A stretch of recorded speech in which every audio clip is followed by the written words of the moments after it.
Nous-mêmes, on ne croyait pas. On a attendu Al Fatah, on dit qu'est-ce que cela veut nous faire encore? Mais on a vu que c'est un bon travail.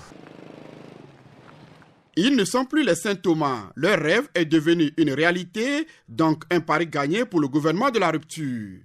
Le projet asphaltage l'O7A de Parakou, lancé en octobre 2018, est perceptible dans les quartiers de dépôt de Transat et de Guéma. Nous sommes actuellement à 76% d'exécution dans le mois de juillet actuellement. Et je crois d'ici début août, nous allons achever complètement les travaux.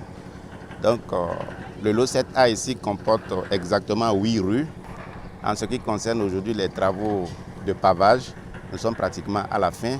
Et il reste à peine une centaine de mètres à poser les pavés.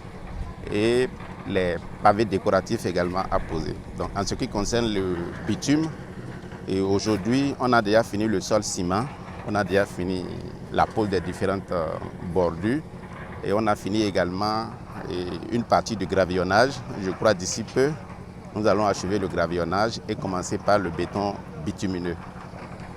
L'entreprise Sino Hydro, en charge des travaux dans la cité de Kobourou, travaille au quotidien pour livrer une infrastructure de qualité. La société Sino Hydro se garantit le droit de dire que cette rue, si elles sont toutes finies, on peut l'utiliser pendant au moins une durée de 40 ans, sans problème. Ayaratou Boniyaya, agent de trésor à la retraite, vit dans ce quartier de dépôt depuis 1911. 48 ans après, leur quartier se métamorphose grâce à la vision éclairée du président Patrice Talon. Nous avons constaté un grand changement parce qu'on est très content de voir notre route s'élargir comme une place présidentielle. C'est déjà, alhamdoulilah, nous remercions Dieu. Le travail que vous faites ici, là, ça m'améliore de tout dans le quartier. Et c'est dans mon quartier que vous êtes en train de travailler. Plus loin à Transat, le bitumage et les pavés déjà posés. L'aboutissement de ce chantier est une volonté du gouvernement de la rupture à travers son programme d'action de doter les villes du Bénin d'infrastructures routières de qualité, ce qui réjouit plus d'un. Moi, dans mon quartier, j'ai constaté qu'ils ont mis goudron dans les vents. Si on marche maintenant, il n'y a plus de poussière. Et c'est joli à voir. On a vu que la ville est en train de changer. Et surtout notre quartier Transat, surtout la voie là.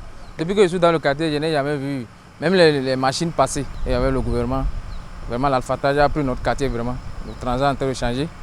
Vous-même vous constatez déjà que la ville, le quartier a changé de visage. Vraiment, on remercie beaucoup le gouvernement. Le gouvernement du président Patrice Talon, à travers le projet Asphaltage, veut améliorer les conditions de circulation et d'accès des ménages aux équipements socio-communautaires, la rénovation des principales zones d'habitat et d'activité, ainsi que la réduction de la pollution de l'air. Le projet est actuellement à sa première phase, qui comporte 9 km pour Parakou. Le Bénin révélé est une réalité à Parakou. D'ici peu, le visage de la ville de Parakou va changer avec les travaux connexes prévus dans ce projet. Parakou, troisième ville à statut particulier du Bénin, est déjà dans les couleurs du projet Asphaltage. Aux abords de toutes ces rues, il a été prévu un certain nombre de latrines pour les riverains, également des poubelles pour garder la saleté, des bancs publics également, et pour garantir le repos, ne serait-ce que pour quelques heures pour les riverains. C'est de très belles rues sur lesquelles nous allons circuler. Il faut entretenir les latrines, il faut mettre un peu de sécurité pour ceux-là qui viennent se reposer autour de ces rues.